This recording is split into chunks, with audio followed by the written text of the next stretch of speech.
Hello and welcome to this short video about age and crime. This is for sociology, OCR G673, crime and deviance.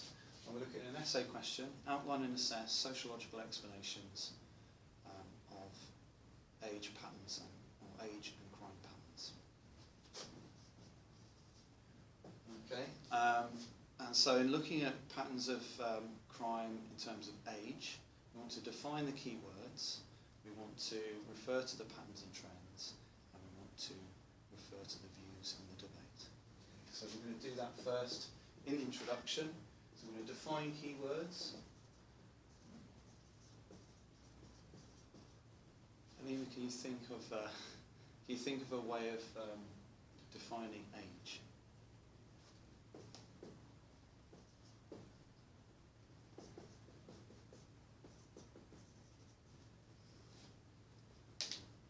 Well, what would we say for all of the types of identities in society? What Socially constructed. Excellent. Is biological as well. Brilliant. So there, you can always say that, can't you, for age, and you can say it for any topic, really. Okay, so you can say socially constructed.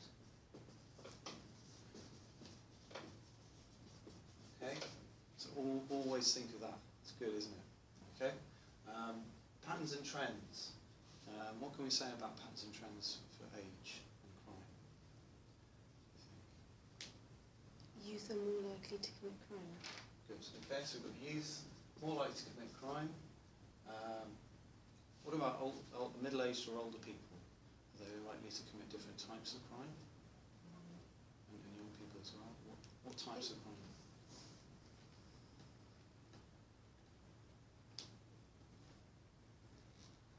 Like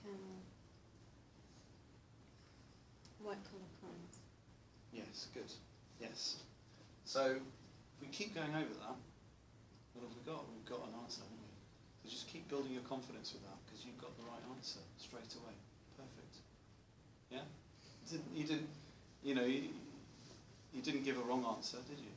You gave the right answer. So we've got youth, middle age and old age. We could say youth commit more crime. We refer to the age crime curve, where after you reach around the age of 21, you start to commit less and less crime over time. We could say young people are more likely to be involved in more visible, more detected crime, for example, street crime. We could say that there's the problem of like middle-aged or older people might commit different types of crime, like corporate crime and so on. We could say views in the debate. Okay, so in the introduction, basically list the perspectives that you're going to cover. You're showing the examiner, I know that I need to cover a range of views to get a good mark. Okay, just list them in a sentence. So you could say, functionalists, Marxists, feminists, social action theorists, neo-Marxists, left realists and right realists have different views on why age patterns are crime. Okay, just list them like that. Okay. Then we could do functionalists, and we could use the same concepts that we learn for sociology and crime that we apply, like structure and culture for functionalism. You mentioned juvenile delinquency. Juvenile delinquency.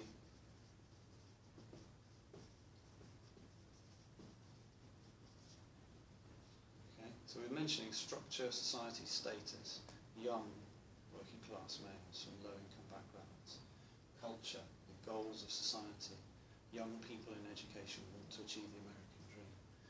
Okay, juvenile delinquency. So you can see how it explains that.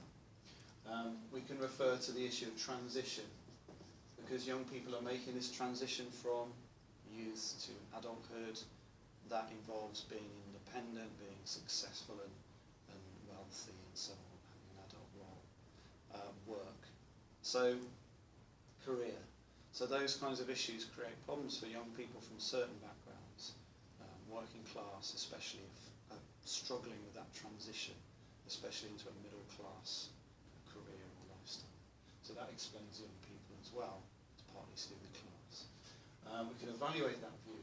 We could say, this tends to assume that young people are criminal because of the structure, but they might be labelled.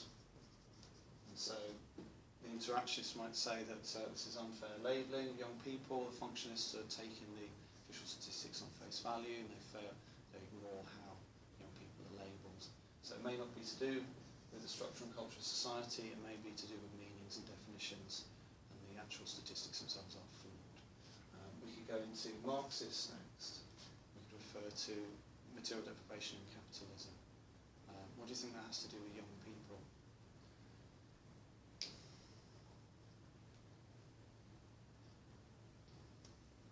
More likely to commit certain crimes because to alleviate your status.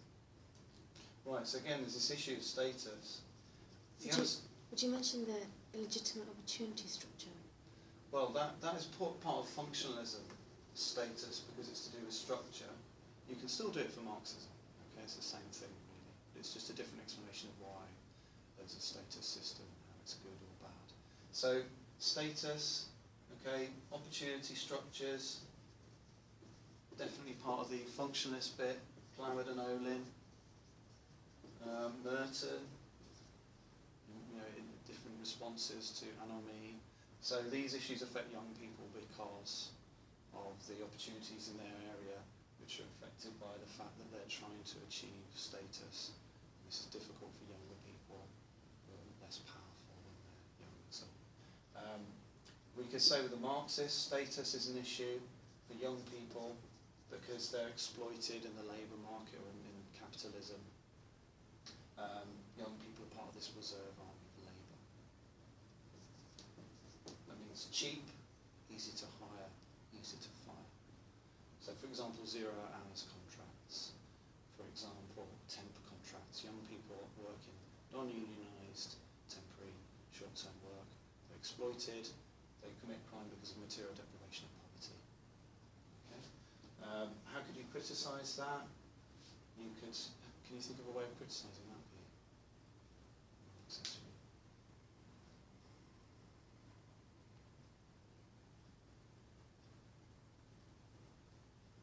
Neo-Marxist is not just economically exploited, it's if you look at ethnic factors as well, social background. Okay. So ethnicity plays a role in disadvantages. Good, okay. And we also said, what did we learn today as well about neo-Marxism? That the other bits that they take from interactionism, that we were going to have those key words that we're going to write instead of anything. Labelling. Labelling. Moral panics. Moral panics. So the neo-Marxists say it's not just economic factors, it's also processes like labelling, which are related to social factors like race and ethnicity. And we could say that the neo-Marxists build on the Marxist views using interactionist views. So we could talk about labelling and moral panics, about the young, is influenced by interactionists who are interested in meanings, and definitions and labels. We could talk about the identity of young people. We could bring in Islamophobia as a contemporary moral panic. We could refer to the August 2011 riots and the fear that young people are not under control adequately, and this unfairly stigmatises the young. Young South Asians, particularly males, are targeted and seen as a threat. For example, the prevent strategy could be seen as unfairly targeting that group. We could talk about the schoolgirls who went to Syria, maybe as an example. How could we criticise that view from the neo-Marxist view?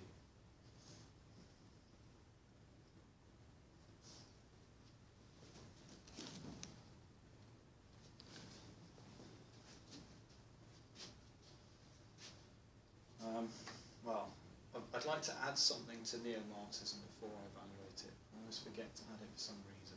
So let's make sure we put it in, because it's a really good evaluative point that we can make, as well as evaluating these bits. We can evaluate what they say about political acts. Okay, so the neo-Marxists, like Stuart Hall, wrote the book Police in a Crisis about young black males labelled as muggers. They might commit crime because because of poverty, might commit crime because they see it as legitimate for them to commit crime. It's acceptable because the rich are getting richer and that's not fair. And might commit crime because they're marginalised and labelled. In a similar way, you could apply this view to young South Asian Muslims who are marginalised and might be committing acts or be involved in certain groups and ideologies because, again, they see the system as unfair. But then you could criticise that. The left realists and feminists criticise the neo-Marxist view. The political act idea is criticised because it ignores the harm caused by crime to victims. And the point would be that the victims of crime are often young. So it's youth victims who are the victims of crime, and therefore rather than seeing crime as legitimate, we need to also look at how it has a harmful effect on its victims, who are often young and often from marginalised backgrounds. For example, the young victims in the Rotherham report, young white working class or low income background girls. In the case of South Asians who are victims of racism or Islamophobia, they're also victims of crime, often other young people, like young white working class males who are influenced by ideologies like UKIP or BNP or those of Tommy Robinson. So the left realists and feminists would say different explanations of youth crime. Left realists would say that young people are marginalised, economically, socially, culturally and politically. They don't have any power and status. They're relatively deprived. Young people feel that sense or that feeling of being deprived compared to others because advertising makes them want material goods as part of their identity. And they form subcultures, so youth subcultures are a response to these problems of poverty, inequality and deprivation. How would you criticise the left realists?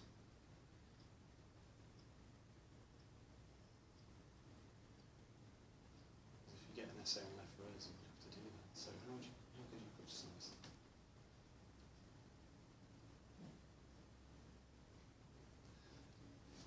Right, the left realists could be criticised. They could be seen as over-predicting crime. So the left realists give several reasons for crime. So it's to do with ethnicity, racism, it's to do with ethnic identities. Right realism is the individual's choice. Right, exactly, okay. So the right realists, good. Yes. So what would the right realists say? Try and use the evaluative language to criticise left realists. It's the individual's choice to commit crime, so the state should intervene to control behaviour of the criminals, especially youth. Good knowledge. As I said to you earlier, can you apply the right realist view then, using that good knowledge, to include some reference to left realism in your sentence?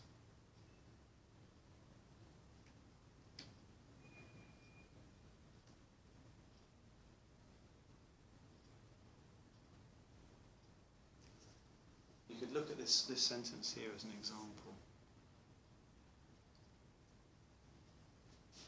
Where we replace the key words.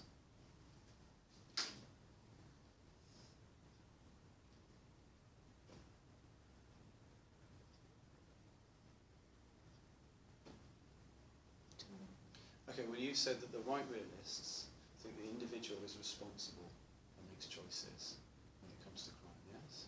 And you said that the state needs to punish crime, yes? So you know that, that's good knowledge, isn't it? And then you can improve your mark by referring to left realism. If that's what we're doing, if we're evaluating left realism, we must refer to left realism to get those full marks that we were aiming for, yes? So it's a really good thing to take on board. Really good feedback, isn't it? Yes. So how do we do that? So I would do it by saying this. I'd use your knowledge, add to it, okay? So we'd say, right realists would criticise left realists for overplaying the problems in society.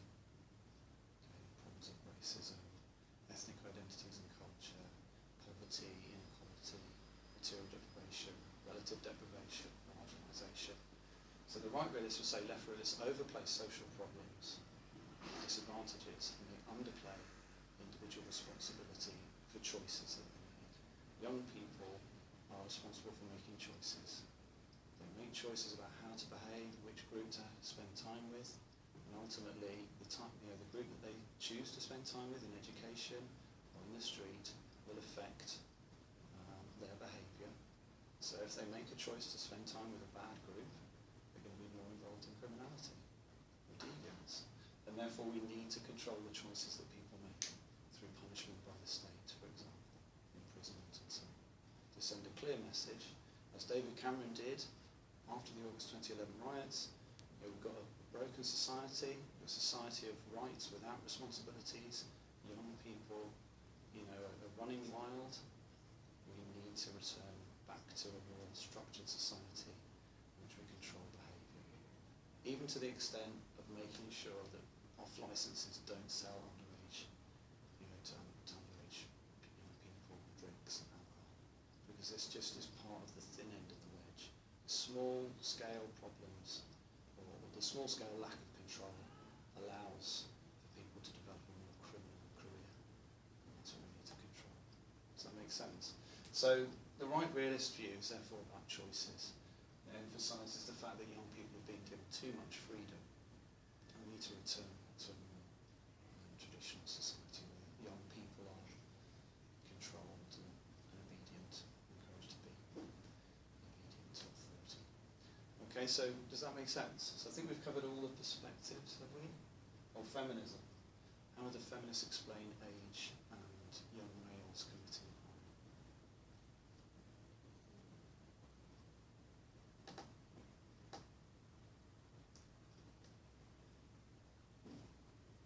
What would the feminists always say? Patriarchy. Patriarchy, there you go. So just use that and try and refer to the question. What are the key words in the question?